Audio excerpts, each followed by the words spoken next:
दोस्तों चेन्नई के बल्लेबाजों के बाद चेन्नई के गेंदबाजों की शानदार तूफानी गेंदबाजी से चेन्नई ने जीता आईपीएल 2024 में बैक टू बैक दूसरा महामुकाबला। गुजरात टाइटंस को महाअंतर से हराकर कुचल डाला। नमस्कार दोस्तों, स्वागत है आपका हमारे यूट्यूब चैनल में। दोस्तों आईपीएल के अंतर्गत 7 महामुकाबले खेले जा चुके हैं। 7वें महामुकाबले में चेन्नई सुपर किंग्स ने गुजरात टाइटंस को बेहद ही रोमांचक तरीके से अंतिम समय पर हराकर रख दिया। तो आखिरकार किस तरीके से धोनी की मौजूदगी में ऋतुराज गायकवाड़ की कप्तानी वाली चेन्नई ने किस तरीके से गुजरात को कुचला है, उस मुकाबले का पूरा हाईलाइट हम आपको दिखाएंगे। मगर इससे पहले अगर आप भी चेन्नई की जीत से खुश हैं और चाहते हैं कि चेन्नई इस साल फाइनल जीते तो हमारी वीडियो को एक लाइक जरूर कीजिएगा। साथ ही साथ आईपीएल अपडेट के लिए चैनल को सब्सक्राइब करना नहीं भूलिएगा। दोस्तों अगर आपको मुकाबले की शुरुआत की बात बताएं तो यह महामुकाबला चेन्नई के होम ग्राउंड चेपॉक में खेला गया। एमए चिदम्बरम स्टेडियम में खेले गए इस महामुकाबले में गुजरात के कप्तान शुभमन गिल ने टॉस जीता और पहले गेंदबाजी करने का फैसला कर लिया। चेन्नई की टीम को पहले बल्लेबाजी करने के लिए आमंत्रित किया गया।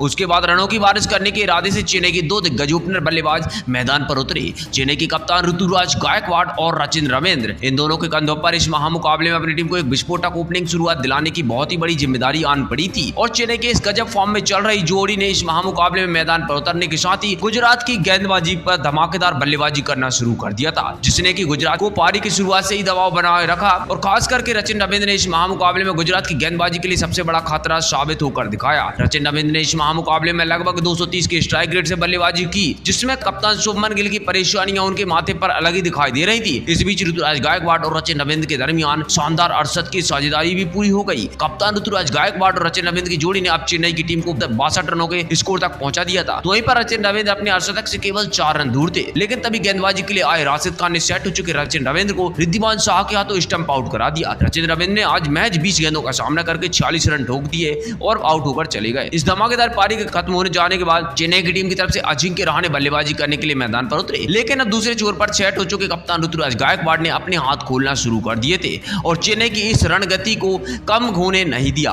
ऋतुराज गायकवाड़ की गजब की बल्लेबाजी ने विकेट निकालने के बावजूद भी गुजरात की गेंदबाजी पर दबाव लगातार बनाए रखा।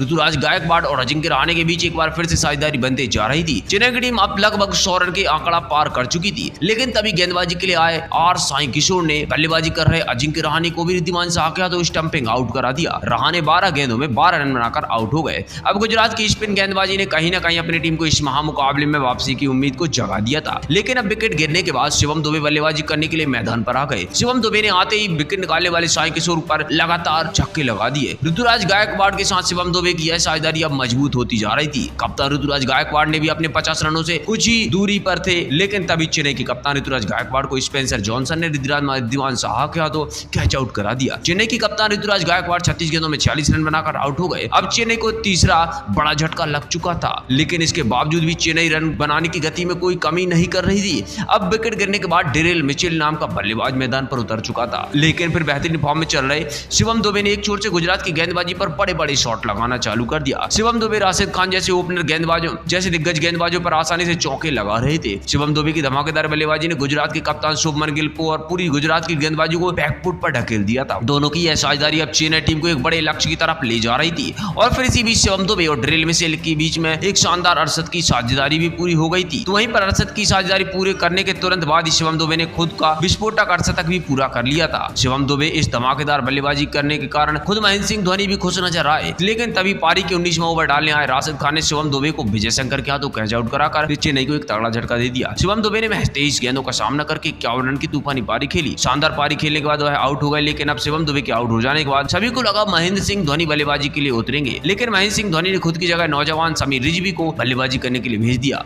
और समीर रिजवी ने आते ही राशिद खान जैसे गेंदबाजों को गजब के 2 छक्के लगा दिए। और पारी के आखिरी ओवर में समीर रिजवी को मोहित शर्मा ने डेविड मिलर के हाथों कैच आउट करा दिया। अपने इस महामुकाबले में पहले बल्लेबाजी के साथ ही समीर रिजवी ने शानदार 14 रनों की महत्वपूर्ण पारी मैच 6 गेंदों में खेल डाली। वह आउट हो गए। आखिरी कुछ गेंदें बची थी। जडेजा बल्लेबाजी करने के लिए मैदान पर आ चुके थे और जडेजा ने भी आते ही एक गजब का चौका मोहित शर्मा को लगा दिया। और चेन्नई की बल्लेबाजी के इस खतरनाक प्रदर्शन के कारण चेन्नई की टीम को 206 रन का एक विशाल लक्ष्य बन गया था। 207 रनों का लक्ष्य इस बार गुजरात टाइटंस को दिया गया। गुजरात टाइटंस जो कि आसानी से इस लक्ष्य को चेज करते हुए नजर आ रही थी, इस महामुकाबले में चेज करने के लिए उतरी। उसकी तरफ से दो ओपनर खतरनाक बल्लेबाज रिद्धिमान साहा और उस गुजरात के कप्तान शुभमन गिल के कंधों पर इस महामुकाबले में अपनी टीम को एक विस्फोटक अंदाज में शुरुआत दिलाने की जिम्मेदारी बहुत बड़ी थी। लेकिन गुजरात की इन उम्मीदों को पारी की शुरुआती ओवर में ही चेन्नई के तेज गेंदबाजों ने तोड़ दिया था। पारी का तीसरा ओवर डालने आए दीपक चहर ने गुजरात के कप्तान शुभमन गिल को एलबीडब्ल्यू आउट कराकर पवेलियन वापस भेजा। शुभमन गिल 5 गेंदों में 8 रन बनाकर आउट हो गए। गिल के जल्दी हो जाने के बाद अब आर साई किशोर गुजरात की टीम की तरफ से बल्लेबाजी करने के लिए मैदान पर उतर चुके थे। लेकिन उनके साथी खिलाड़ी और गुजरात के दूसरे ओपनर बल्लेबाज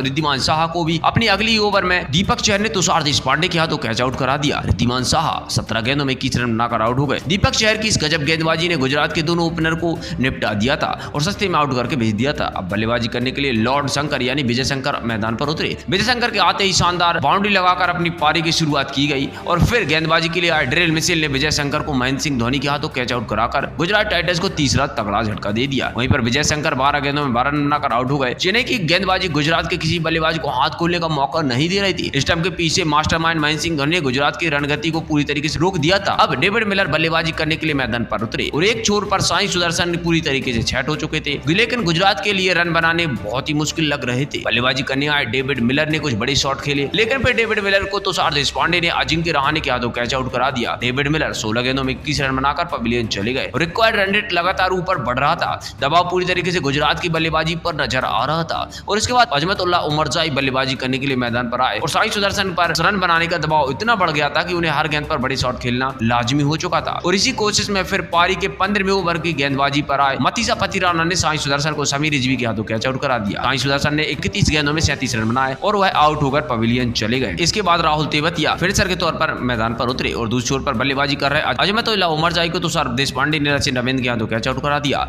उमरजाई 10 गेंदों में 11 रन बनाकर चले गए और गुजरात टीम के लिए कुछ नहीं कर पा रहे थे। महेंद्र सिंह धोनी के मार्गदर्शन के भीतर कप्तानी में कर रहे ऋतुराज गायकवाड़ के सटीक फैसलों ने गुजरात की बल्लेबाजी को पूरी तरीके से बैकफुट पर ढकेल दिया था।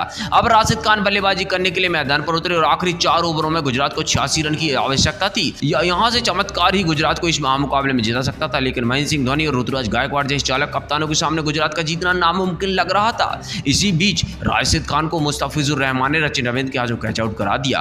राशिद खान 2 गेंदों में 1 रन बनाकर आउट हो गए। अब चेन्नई एक बड़े अंतर से इस महामुकाबले में जीतने के काफी नजदीक पहुंच चुकी थी। इस जीत के साथ ही चेन्नई का नेट रन रेट बहुत ज्यादा ऊपर जाने वाला था और फिर अंत में मुस्तफिजुर रहमान ने राहुल तेवतिया को भी रचिन रविंद्र के हाथों आउट कर दिया। राहुल तेवतिया 11 गेंदों में 6 रन बनाकर पवेलियन चले गए और फिर अंत में अपनी गेंदबाजी के लाजवाब प्रदर्शन के बलबूते चेन्नई टीम ने 63 रन के बड़े अंतर से इस रोमांचक महामुकाबले को अपने नाम कर लिया। महेंद्र सिंह धोनी और ऋतुराज गायकवाड़ की चालक कप्तानी के सामने गुजरात टीम घुटने टेकते हुए नजर आई और शुरू से लेकर आखिरी तक चाहे गेंदबाजी हो, बल्लेबाजी हो या फिर फील्डिंग, सभी डिपार्टमेंट में ऋतुराज की कप्तानी वाली चेन्नई ने कमाल का प्रदर्शन किया। इस बड़े लक्ष्य को बनाया और फिर उसको रोका भी। इस महामुकाबले में शिवम दुबे ने 23 गेंदों में 51 रन की गजब पारी खेली, जिसके कारण उन्होंने मैन ऑफ द मैच अपने नाम किया। 5 शानदार छक्के भी लगाए। इसके चलते हुए चेन्नई की टीम बड़े लक्ष्य को गुजरात के सामने रख पाई। ऐसे में शिवम दुबे की धमाकेदार बल्लेबाजी, ऋतुराज गायकवाड़ के साथ महेंद्र सिंह धोनी की शानदार कप्तानी को 10 में से कितने अंक देना चाहेंगे? महत्वपूर्ण राय कमेंट में जरूर दीजिए। साथ साथ IPL अपडेट के लिए चैनल को सब्सक्राइब कर लीजिए। धन्यवाद।